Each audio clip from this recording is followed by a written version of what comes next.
Bugungi bizning lokatsiyamiz Sarmoy Books do'konida.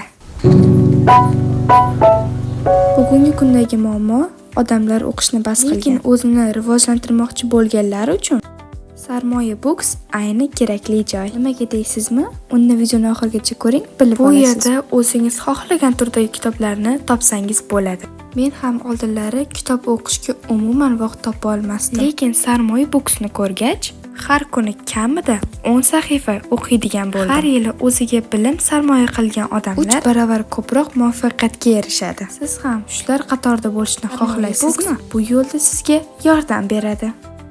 Bu yerda siz turk tili, ingliz tili va rus tillarida kitoblardan topsangiz bo'ladi. Va yana bolalar uchun ajoyib kitoblar juda ham ko'p. Aqlli odamlar bilimga doim investitsiya qiladi. Xo'sh, sizchi? Bilimga sarmoya qilish eng foydali qaror. Sarmoy Booksni tanlang.